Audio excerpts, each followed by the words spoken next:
आज हम पढ़ेंगे दोस्तों भक्ति काल। ये भक्ति काल की वो प्रश्न हैं जो बार बार परीक्षा में पूछे गए, यानी विगत वर्षों में पूछे हुए प्रश्न हैं।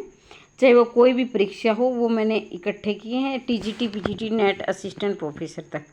वैसे देखा जाए तो अगर आप नेट की बात करें तो यूनिट नंबर 2 में ये आते हैं भक्ति काल, और ये वो सिलेक्टेड प्रश्न है। ये नहीं कि वैसे तो भक्ति काल बहुत ज़्यादा विस्तार से हो जाएगा, लेकिन आपकी परीक्षा का समय काफ़ी नज़दीक है, इसलिए मैंने जो महत्वपूर्ण प्रश्न है वो लिए हैं।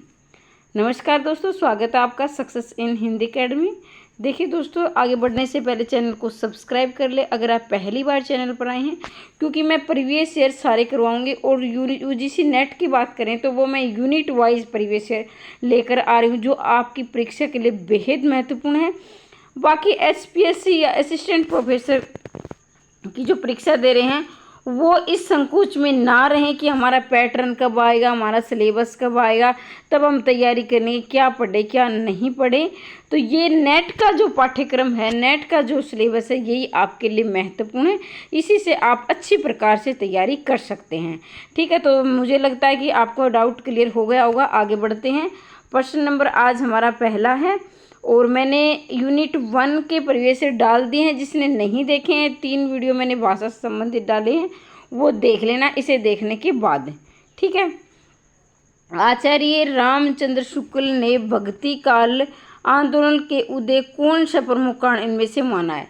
मतलब प्रश्न का अर्थ समझे। आचार्य रामचंद्र शुक्ल ने क्या कहा है कि भक्ति काल के आंदोलन, यानी भक्ति काल को जो आंदोलन हुआ उस किस कारण से उसका उदय हुआ, भक्ति काल आंदोलन क्यों हुआ।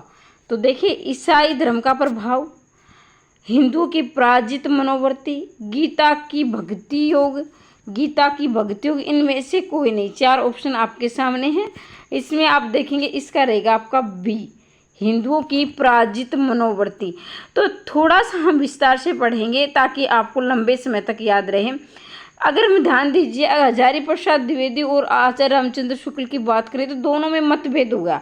मतलब कि एक दूसरे के विपक्षी आचार्य रामचंद्र शुक्ल ये मानते थे, उनका कहना था कि आचार्य रामचंद्र शुक्ल का कि अगर इस्लाम नहीं आया होता तो ये भक्ति आंदोलन का उदय नहीं होता। उन्होंने जो सारा श्रेय दिया है इस्लाम को, यानी जो हमारे बार बार आक्रमण हुए, चाहे वो अंग्रेजों ने करे चाहे या मुस्लिमों ने किए, तो उस आंदोलन यानी उसकी देन मानते हैं। ये क्या है कि उसमें क्या हिंदू पराजित होते जा रहे थे, तो उनके पास एक ही मार्ग था भक्ति का, ये मानते रामचंद्र शुक्ल। लेकिन हजारी प्रसाद द्विवेदी कहते हैं अगर इस्लाम नहीं आया होता, ये आंदोलन नहीं हुए होते, तो भी क्या है, भक्ति आंदोलन को तो आना ही आना था। ठीक है, तो दोनों में काफ़ी मतभेद रहा है। ये मैं इसलिए बता रही हूँ ताकि आपका कॉन्सेप्ट क्लियर हो सके और आपको लंबे समय तक याद रहे। तो यहाँ ये बी रहेगा इसका उत्तर। आलवार भक्तों का मूल स्थान क्या है। आलवार भक्तों का मूल स्थान क्या है, 1 मिनट के लिए।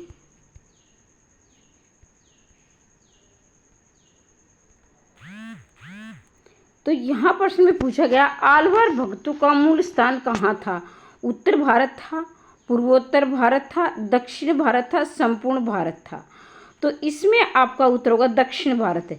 देखिए, आचार्य रामानंद ने क्या कहा, दक्षिण भारत से उत्तर की ओर तो भक्ति का प्रचार और प्रसार किया था।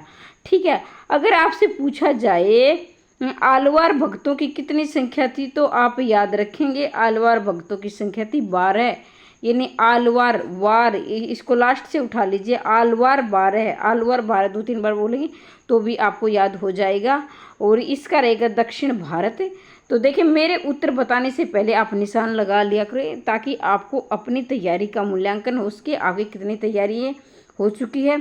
आचार्य रामचंद्र शुक्ल ने भक्ति की समय सीमा क्या मानी है, तो ध्यान देंगे अलग अलग विद्वानों ने अलग अलग समय सीमा मानी है। आदिकाल की, भक्ति काल की, रीतिकाल, आधुनिक, जो भी काल रहा है सबका अपना अपना मत रहा है। लेकिन जो सर्वमान्य ज़्यादातर माना गया है वो इसका आचार्य रामचंद्र शुक्ल का ही माना गया है। उसमें भी आप देखेंगे संवत का अलग होता है और ईस्वी का अलग होता है।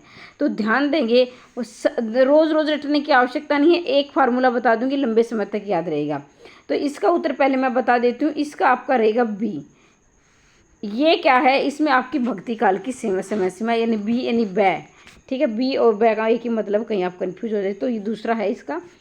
तो यहाँ देखेंगे 375 है, तो ये क्या संवत, इसमें से आप 57 ईस्वी घटा देना, यानी संवत में से कोई भी संवत है, कोई भी संवत है अगर आपको ईस्वी निकालना है तो क्या करना, आपको 57 वर्ष घटा देने हैं तो ईस्वी आ जाएगा।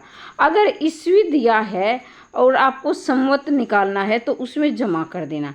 ये इसलिए बता रही हूँ क्योंकि आपको कितना संवत अलग रटोगे, इसमें आप ईस्वी अलग रटोगे, तो ये आपके लिए, अगर आपने ये बात सीख ली कि ईस्वी में क्या है संवत निकालना, ईस्वी संवत में से ईस्वी निकालना है तो 57 क्या करना है, घटाना है।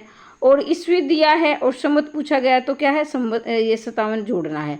तो ये आप याद रखेंगे तो ये रोज़ रटने की आवश्यकता नहीं है, एक बात याद कर लेना, ठीक है, फिर आपको रटने की आवश्यकता नहीं पड़ेगी। तो ये आपका बी रहेगा, ये आदिकाल है, ये इसका भक्ति काल का है, ये फिर आगे तो ये नहीं है, ये तो ऐसे ही है। चलो, आलवार की संख्या कितनी है ये मैं थोड़ी देर पहले बताई थी हमने। बालवार की कितनी संख्या है, 12। सिद्धों की पूछी जाए तो सिद्धों की संख्या कितनी है, 84, ये भी याद रखेंगे। नाथों की पूछी जाए, नाथों की संख्या कितनी है, 9। 9 नाथ थे, सिद्ध 84 थे, आलवार कितने थे, 12 थे। आगे बढ़ते हैं। भक्ति भावना का मूल स्रोत भारत के किस भाग से माना गया है। भक्ति भावना, ये जो भक्ति की भावना हुई है वो कहाँ से उदय हुई है, कहाँ से स्रोत हुआ है, कौन सा, उत्तर भारत का है, दक्षिण भारत का, महाराष्ट्र का, पश्चिम उत्तर भारत का है। तो यहाँ देखें ये दक्षिण भारत का, बार बार देखो यहाँ 2 बार आ चुका है। ये प्रश्न बेहद आसान है लेकिन बेहद महत्वपूर्ण है, आसान भी है महत्वपूर्ण भी है, इसलिए आप इसको अच्छी प्रकार से याद कर लेना। इनमें से कौन सा कथन असत्य है, मतलब बात ये सीधी सी 3 इसमें सत्य होगा और एक असत्य नहीं, गलत है। तो सबसे पहले मैं आपको बताती हूँ कि अंडरलाइन कर लिया करो, सत्य पूछा गया है, असत्य पूछा गया है। सबसे पहले तो इसकी शुरुआत होगी, देखना भक्ति आंदोलन हिंदुओं की पराजित मनोवृत्ति उपज है। भक्ति आंदोलन तत्कालिक धार्मिक परिस्थितियों की उपज है। दक्षिण में आती हुई भक्ति की धारा को पनपते लिए उपयुक्त परिस्थिति उत्तर भारत में थी। एक ऑप्शन और बच गया है। भक्ति भावना ईसाइयों से हिंदुओं की प्राप्ति हुई, तो इसमें देखेंगे आपको असत्य देखना है, एक बार आप इसे अच्छी प्रकार से देख लें। छठे का आपका रहेगा द, ये क्या है, ये गलत है, बाकी ठीक है। भक्ति आंदोलन हिंदुओं की पराजित मनोवृत्ति, ये कौन मानते हैं, आचार्य रामचंद्र शुक्ल, लेकिन ये कहीं ना कहीं किसी ने माना तो है ना। भक्ति आंदोलन तत्कालीन धार्मिक परिस्थितियों की उपज है। दक्षिण में आती हुई भक्ति की धारा को पनपने के लिए उपयुक्त परिस्थिति उत्तर भारत में थी, यानी दक्षिण से क्या है, उत्तर भारत में भक्ति आई थी, ये ऐसा कहने का मतलब है इनका। संत कवियों ने वैदिक परंपराओं की आलोचना किसके प्रभाव से की, बौद्ध धर्म की, जैन धर्म, नाथ धर्म, सिद्ध संप्रदाय। तो इसमें देखेंगे आपका 7वां का रहेगा आपका बौद्ध धर्म। संत कवियों ने वैदिक परंपराओं की आलोचना किसके प्रभाव से की, बौद्ध धर्म। अब ध्यान देंगे, बौद्ध धर्म क्या मानता था कि सभी प्राणी क्या है, समान है, ऊंच नीच, मूर्ति पूजा, हालांकि ये 2 भागों में बटा हुआ था, एक तो मूर्ति पूजा करते थे, एक मूर्ति पूजा नहीं करते थे। लेकिन क्या है, वैदिक काल की हम बात करें तो वैदिक काल में के भी 2 भाग थे, एक वैदिक और एक लौकिक, ठीक है। तो उसमें क्या है, वेदों की, जब ऋग्वेद की मैं बात करूँ, ऋग्वेद में क्या माना गया है कि जो हमारे क्या है थे, ये जो आपके बोलते हैं जिसके धर्म थे या वह क्या है जाति सूचक थे, जो जाति की थी 4 भागों में बटी हुई थी। उसमें ऋग्वेद में क्या है, वर्ण थे, यानी जाति हम वर्ण से लेंगे क्योंकि उसमें वर्ण लिखा गया है, जाति तो हम आजकल बोलते हैं, लेकिन वर्ण उसमें 4 भाग थे, वर्णों के कितने भाग थे, 4 थे। लेकिन एक छोटी सी कहानी सुनाती हूँ मैं आपको, कहानी के माध्यम से आपको लंबे समय तक याद रहेगा। इसमें देखेंगे आप, एक राजा के 4 पुत्र थे, ठीक है। तो उसमें दिखाया गया है कि जो एक बड़ा बेटा था वो बहुत विद्वान था, यानी कि वो जो पढ़ाई लिखाई में इंटरेस्ट, रुचि रखता था, उसे पंडित कहा जाता था, ठीक है। उससे छोटा था वो क्या था, वही क्षत्रिय था, यानी उसको क्या है, ये क्षत्रिय जो है युद्ध लड़ने का ये ज़्यादा शौक था, युद्ध विद्या का ज्ञान था, तो वो क्षत्रिय कहलाता था। उसके बाद जो है उसको ये कि कमाने, ये बोलते हैं ना जैसे व्यापार करने का शौक था, वो वैश्य कहलाता था। और जो चौथा था वो इन कामों में, मतलब कि इन कामों में निपुण नहीं था, तो वो इन तीनों भाइयों की सेवा करता था। तो वो क्या था, उसे शूद्र कहते थे। यानी एक ही परिवार में एक ही पिता की औलाद होने के कारण उसके 4 वर्ण थे। लेकिन धीरे धीरे आते आते ऋग्वेद के ऋग्वेद काल में, यानी उत्तर ऋग्वेद काल में क्या हुआ था कि ये धीरे धीरे ये क्या जन्म के आधार पर ये जाति होती चली गई।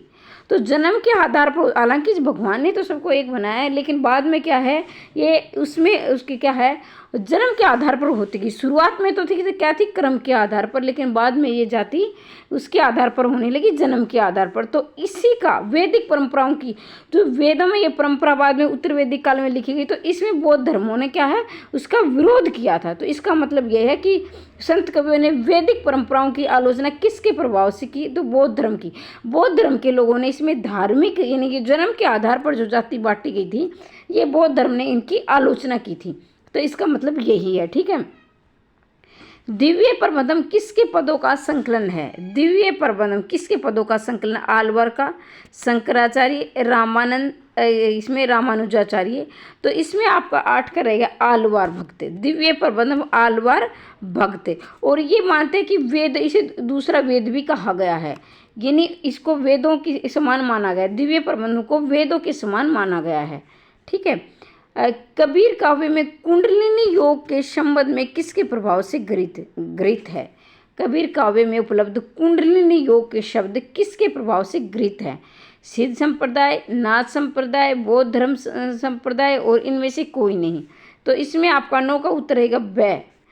कबीर काव्य में उपलब्ध कुंडलिनी योग के शब्द किसके प्रभाव से गृहीत है? नाथ पंथ से। क्योंकि देखो, कबीर क्या मानते थे? कबीर मानते थे कि निर्गुण भगवान पर विश्वास करते थे। इनके जो ब्रह्मा थे निर्गुण निराकार थे। ये कहते थे कि कण कण में भगवान विद्यमान है, कोई उसका आकार नहीं है। वो क्या है, राम को मानते थे, लेकिन दशरथ पुत्र राम को नहीं मानते थे। तो वही प्रभाव है वो। उसके साथ साथ फिर जो नाथ थे, जितने भी नाथ थे, जैसे गोरखनाथ और नाथ, ये सब नाथ हुए थे। इन 9 नाथों में से मच्छिंद्र नाथ, ये सब, ये भी क्या है, निर्गुण भगवान को मानते थे। इसमें गृहीत है, ठीक है। आलवर भक्तों के पद किस भाग में हैं? बांग्ला में है, तमिल में है, हिंदी में है, उर्दू में है। तो आलवर भक्तों के पद है किस भाग में? नहीं, ये भाषा में आएगा भाई, भाग गलत दिया है, आप यहाँ भाषा कर लेना। आलवर भक्तों के पद किस भाषा में है? तो ये तमिल भाषा में है। जो आलवार भक्त हैं, जो देखो भाई, हर एक, मान लीजिए अब कोई टीचर पढ़ाता है तो वो भी ज़्यादा से ज़्यादा लोग हमें पसंद करें। कोई भी कार्य होता है जिसमें हम ये चाहते हैं, खिलाड़ी भी चाहता है कि मैं जीत जाऊं, तो मुझे देश विदेशों में लोग पसंद करें। तो उसी प्रकार क्या है, आलवर ये सभी भक्त भी क्या अपने धर्म का प्रचार प्रसार, नाथ अलग कर रहे थे, सिद्ध अलग कर रहे थे कि उन्हें क्या समाज में सम्मान मिले। तो हर एक अपनी अपनी भाषा में क्या अपने पद, अपने भक्ति का प्रचार प्रसार लिख रहे थे। जैसे कबीर क्या है, कबीर को अनपढ़ बोला जाता है, निरक्षर बोला जाता है, लेकिन उसके जो शिष्य थे वो भी उनके पदों को, उनकी वाणियों को संग्रहित करते थे, जिसमें आपके साखी शब्द रैमणी और ये 3 भाग है बीजक में। तो अले सूरदास ने भी लिखी हैं, सबने लिखे हैं। तो तमिल में क्या है, अपनी भक्ति का प्रचार प्रसार वो करते थे तमिल भाषा में। तो ये भाग नहीं है, ये आप भाषा कर लेना, ये गलती से हो गया, मिस्टेक हो गई इसमें। संत कवियों के दार्शनिक सिद्धांतों का मूल आधार क्या है? संत कवियों के दार्शनिक सिद्धांतों का मूल आधार क्या है? शुद्धोदयवाद, अद्वैत वेदांत, नाथ पंथ, बौद्ध संप्रदाय। तो 11 का आपका रहेगा अद्वैत वेदांत। संत कवि, अद्वैत का मतलब होता है जिसके समान दूसरा ना हो, जिसके समान दूसरा ना। अद्वैत का मतलब होता है जिसके समान दूसरा ना हो। संत कवियों का यही दार्शनिक मत था कि वो एक ही, यानी एक ही ब्रह्मा है। संत कवि क्या कहते थे, ब्रह्मा क्या है, एक ही है और दूसरा नहीं है। तो इन्होंने इस परिपाटी को अपनाया था, यानी इसको क्या है, एक अद्वैत का मतलब दूसरा, यानी भगवान जगत में एक है, कोई दूसरा नहीं है। अद्वैत वेदांत को अपनाया था। बीजक में किस कवि की रचनाएं संकलित है? बहुत आसान प्रश्न है, लेकिन महत्वपूर्ण प्रश्न है। कबीरदास की। बीजक ने किसमें? कबीरदास की। और इसके अब पूछा जाता है इसके कितने भाग थे? तो याद रखेंगे इसके 3 भाग थे। पहला भाग है इसका साखी, दूसरा है रैमनी और तीसरा है शब्द। और शब्द में, इस शब्द में पूरा कई बार पूछा गया है। एक शब्द ये होता है, ध्यान देंगे, एक शब्द ये होता है। तो ये शब्द तो जो आप हिंदी में प्रयोग करते वो है, जिसको वर्णों के मेल से जो शब्द बनता है। ये क्या है, इसमें क्या है, जो अच्छी अच्छी बातें होती हैं शब्द, इन भगवान को प्रसन्न करने के लिए जो हम सॉन्ग गाते हैं, जो गीत गाते हैं, वो शब्द होते हैं। इन्हीं भगवान को प्रसन्न करने के लिए जो गीत गाए जाते हैं उनको ये पूरा बै वाला शब्द बोला जाता है। और ये शब्द क्योंकि देखा ना समसूर थे भिन्नार्थक शब्द में ये पूछा गया था, इसलिए बता रही हूँ मैं आपको, ठीक है। तो ये देखेंगे आप, आगे बढ़ते हैं।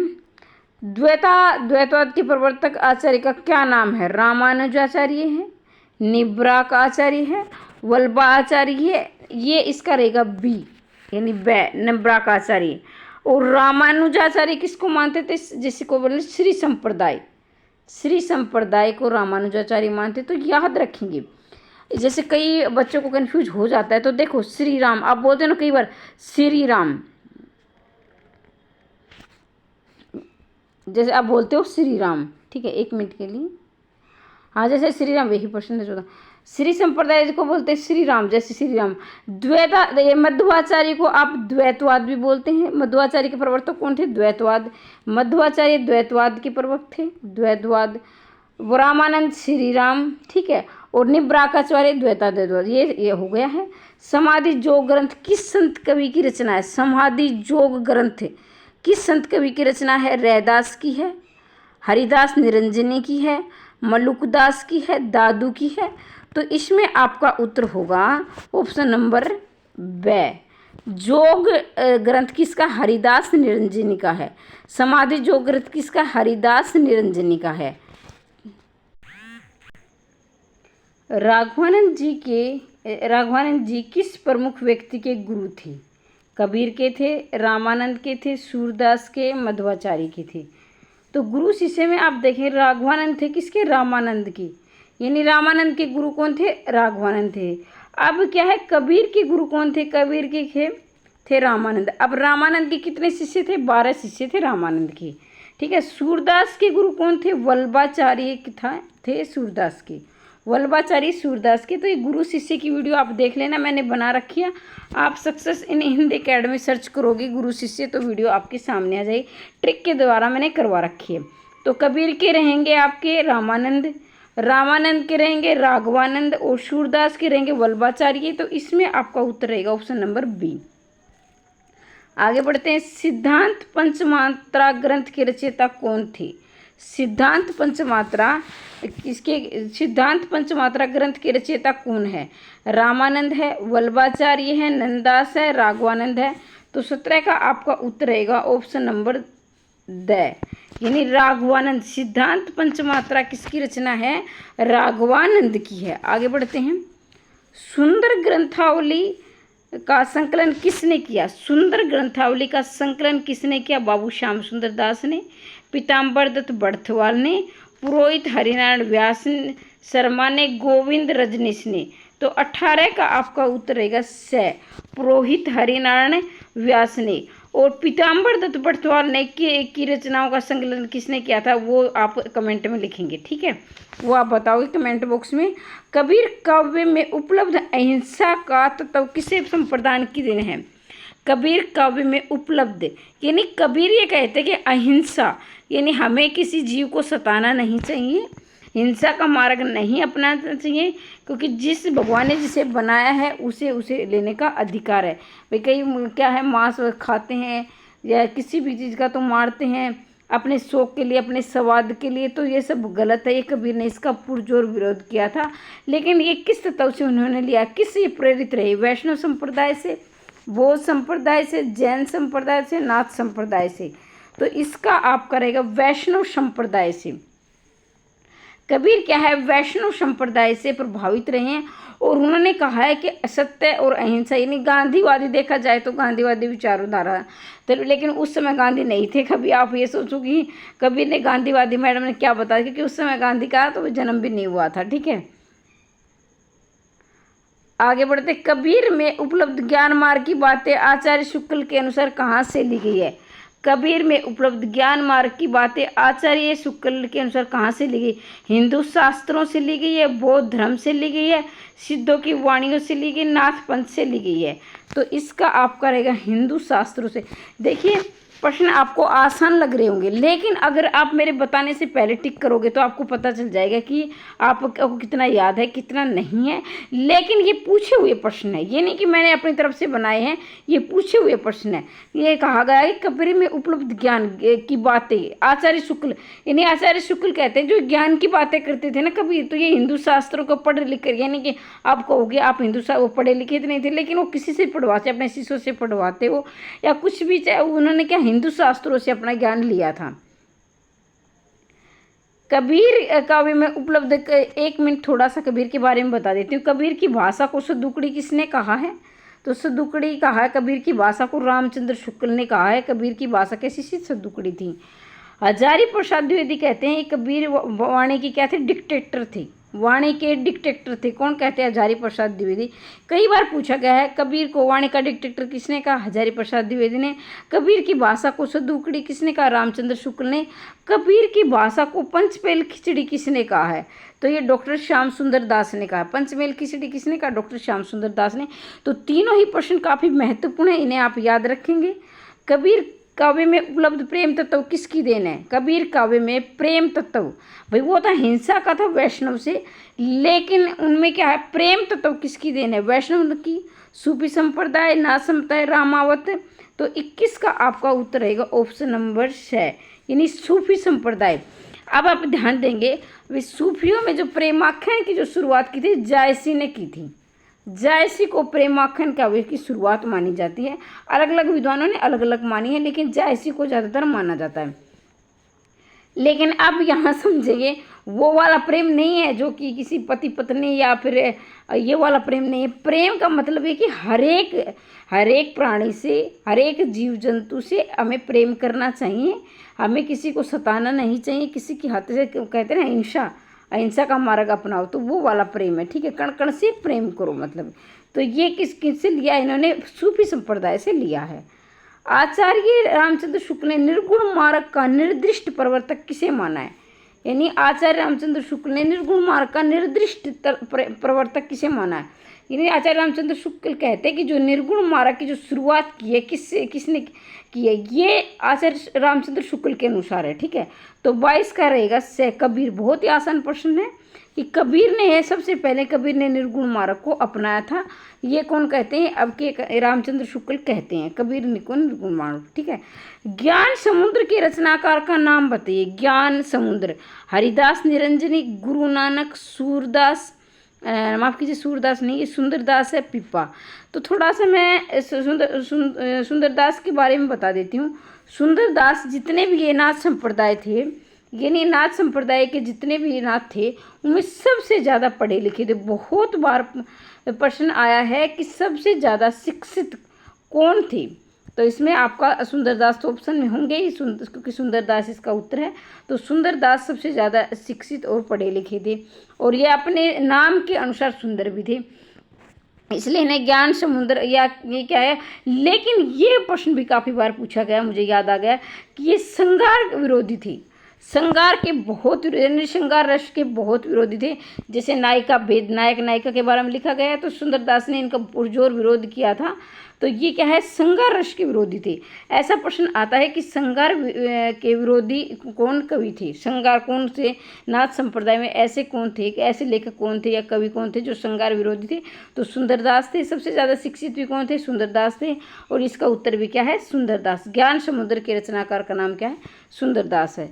आगे बढ़ते हैं। इनमें से दादू दयाल का शिष्य कौन सा कवि है? दादू दयाल, कबीर है, नानक है, हरिदास है, सुंदरदास है। तो इसका आपका उत्तर रहेगा दादू। तो यहाँ एक ये कि सुंदरदास के गुरु कौन हो गए? दादू दयाल। सुंदरदास के गुरु कौन है? दादू दयाल है, और दादू दयाल के शिष्य कौन है? सुंदरदास है। तो ये प्रश्न भी आप याद रखेंगे। कबीर विरचती दुल्हने गाओ मंगलाचरण, हम घर आए राजा राम भरतार, इस श्रेणी में क्या मतलब ये किस श्रेणी में रखा जाएगा? श्रृंगार रस में रखा जाएगा, लोकोचार संबंधी ज्ञान में, परंपरा पोषक में, भावात्मक रहस्यवाद में। तो इसका आपका उत्तर रहेगा ऑप्शन नंबर द, यानी भावात्मक रहस्यवाद में। देखो अगर ये प्रश्न आपने नहीं पढ़ा है तो मैं गारंटी के साथ कह सकती हूँ, क्योंकि आप इसे गलत करेंगे। अगर पढ़ रखा है तो मैं कहूँगी कि पढ़ रखा है फिर तो आप ठीक करोगे, लेकिन नहीं पढ़ रखा, क्योंकि देखो दुल्हन गाओ मंगलाचरण, तो आपको लग रहा है कि जो कि मंगलाचरण गाया जाता है उसमें श्रृंगार रस है। क्योंकि अगर हम लोक भाषा में देखें, सामान्य जनजीवन में देखें, तो इस प्रकार की विवाह शादियों में गाए जाते हैं, विवाह शादियों में गाए जाते हैं, ठीक है, इस प्रकार के, और ये गाया भी जाता है। लेकिन कबीर ने इसको वो नहीं, उसमें नहीं लिया, उसमें लिया कि भावात्मक रहस्यवाद।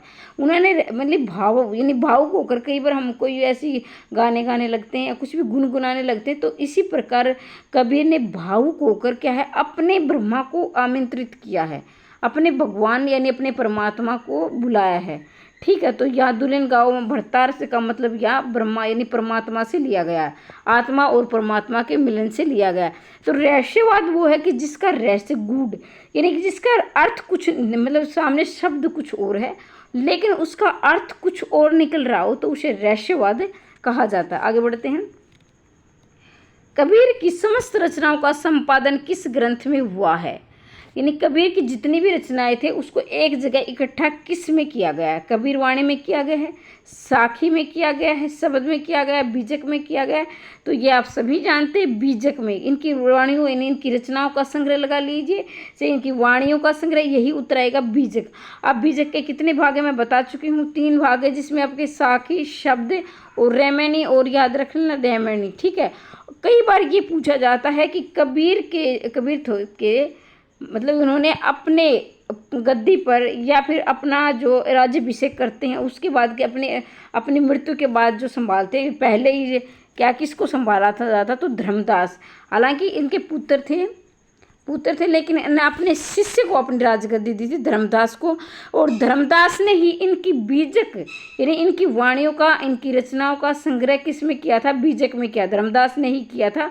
ये इनके शिष्यों में सबसे ज़्यादा शिक्षित और क्या थे? ज्ञानवान थे, इसलिए कबीर इनसे काफ़ी प्रभावित थे।